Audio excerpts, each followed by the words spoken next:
Papaanong ang isang simpleng numero lamang ay kayang baguhin ang buhay mo?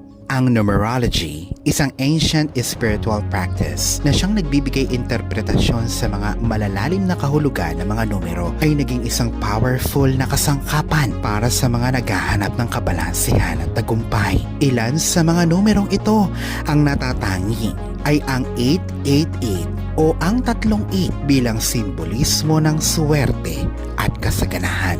Ngunit papaanong eksakto na ang number 888 ay nakakaimpluwensya sa ating buhay? Paano natin masasamantala ang powerful energy nito upang makapagmanifesto ng ating mga hinahangad at mga layunin? Samahan mo ako hanggang sa dulo ng video na ito, Kalaurel, at diskubrihin paano ang simpleng piraso ng papel kasama ang number 888 sa ilalim ng iyong unan ay maging susi para sa transformasyon na hinahanap mo. Alalahanin na ang video na ito ay para lamang sa mga may bukas na isip at lubos na paniniwala sa mga ganitong paksa at mga gawain. Kung ang video na ito ay hindi sang-ayon sa iyong paniniwala at mga naging karanasan, ay mas mabuting i-skip mo na lamang ang video na ito.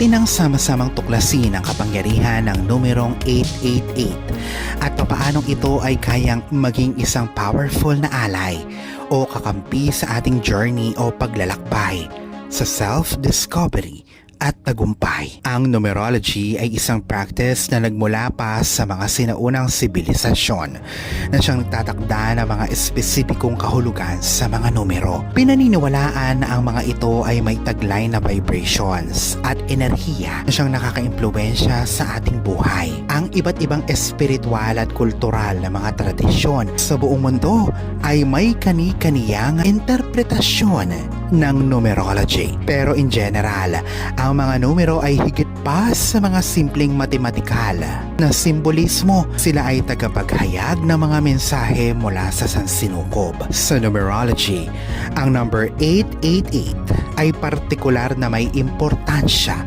Ang numerong ito ay nakikita bilang isang simbolismo ng kabalansehan at pagmamanifesto ng walang katapusan o walang humpay. Ang 888 ay nagsusuhestyon ng isang infinite flow o walang katapusang daloy ng enerhiya at kapangyarihan. Ito ay kadalasang associated sa abundance o kasaganahan at tagumpay. Ang pagiging isang numero na siyang naghihimok ng kumpiyansa sa paglalakbay sa buhay at ang kasiguraduhan na ang mga bagay ay nabubunyag sa kultura. Ang numerong 888 ay may interpretasyon sa iba't ibang paraan. Sa ilang mga tradisyon, ito ay nakikita bilang isang pinakaswerteng numero, isang simbolismo ng swerte at prosperidad. Halimbawa, sa kultura ng mga Chino, ang number 8 ay kinokonsidera na sobrang swerte dahil sa phonetic similarity o katunog na salita nito pagdating sa kahulugan ng prosperidad o kayamanan. Maraming tao ang nagpapahayag ng kanilang mga karanasan ng mga senyales at synchronicities na may relasyon sa number 888. Ang mga pangyayaring ito ay kadalasang may interpretasyon bilang mga mensahe mula sa universe na siyang nagkukumpirma na ikaw ay nasa tamang landas. Ito ay maaaring ang pagkakita ng number 888 ng paulit-ulit sa mga plaka ng sasakyan, sa orasan, at pati na sa panaginip. Ang 888 ay nagsisilbing senyales na paalala na ikaw ay aligned sa enerhiya ng 888. Ang abundance at prosperidad ay papunta na. Ang kapangyarihan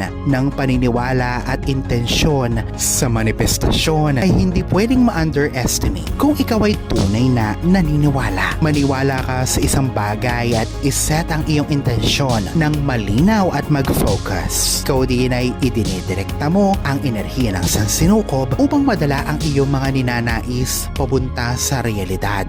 Ang isipan at ang estado ng isipan ay mga powerful tools sa paglikha ng ating realidad at ang paggamit ng 888 ay kayang mapalakas ang enerhiyang ito na siya namang ginagawa na ang iyong mga ninanais o desires na mahawakan o maging tangible.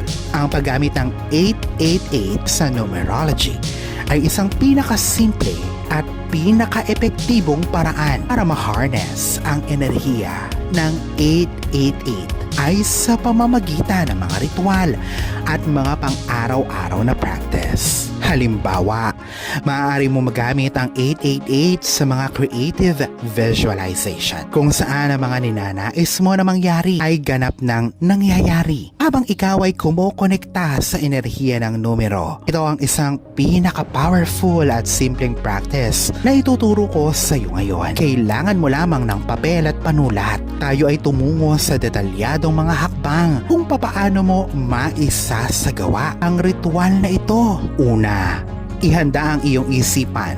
Maghanap ng pagkakataon upang ikalma ang sarili at dapat ay walang nakakaistorbo sa iyo. Pumikit at huminga ng malalim ng maraming beses upang maging kalmado ka at maisentro ang iyong sarili. Hayaan ang sarili na kumalma at ang iyong katawan na ma-relax ng husto. Ang estado ng kapayapaan at focus na ito ay mahalaga para sa iyong mga intensyon. Pangalawa, kumuha ng maliit na peraso ng puting papel na walang mga marka o anumang guhit. Ang puting papel ay sumisimbolo sa kalinisan at mga bagong posibilidad. Siya nakakatulong upang magkaroon ng malinis na lalagyan ang iyong mga intensyon. Pangatlo, kumuha ng panulat. Ito ay pwedeng itim o asul. Isulat ang 888 sa papel. Mag-focus sa positibong enerhiya at abundance na nire-representa ng mga numerong ito. Habang isinusulat mo ang numerong 888, magsulat ng malinaw at direktang pangungusap na siya naglalarawan sa kung ano ang gusto mong makamit sa susunod na 3 buwan. Maging espesipiko at maging positibo sa iyong pangungusap. Halimbawa, pwede mong isulat ang "Ako ay aakit ng 2,538,436.70 pesos sa mga susunod na buwan." Ang pagiging espesipiko ay nakakatulong upang makadirekta ang enerhiya na siyang nagdadagdag ng tsansa sa manifestations. Pang-apat, itupi ang papel ng dahan-dahan 3 beses papunta sa iyo. Ito din ang siyang sumisimbolo sa pagiging 3 ng number 8. Ang bawat tupi ay dapat na may kalakip na intensyon at konsentrasyon na binivisualize ang iyong mga desire o ninanais habang tinutupi mo ito. Ang pagtuping ito ay hindi lamang pisikal. Ito din ay isang simbolikong pagpapakita ng paghubog at pagbuo ng iyong mga ninanais. Ilagay ang natuping papel sa ilalim ng iyong unan bago matulog. Panglima, kada gabi bago matulog, hawakan ang papel na may 888 at alalahanin ang iyong mga kahilingan. I-visualize na ito ay nagkakatotoo na at damahin ang positibong enerhiya na dumadaloy sa iyo. Gawin ito sa loob ng 3 buwan at panoorin ang napakagandang pagbabago. Huwag mainip. Ang lahat ng magagandang bagay ay dumadaan talaga sa isang proseso. Alalahanin na sa poong may kapal pa din, nagmumula ang lahat ng pagpapala, ang kasipagan at ang kabutihan sa ating kapwa, kasabay ng buo mong pananalig sa may kapal. Ang siya pa rin na dapat ay manaig. Ang mga ito ay mga gabay lamang. This is Fidel Rosario. Thank you for watching.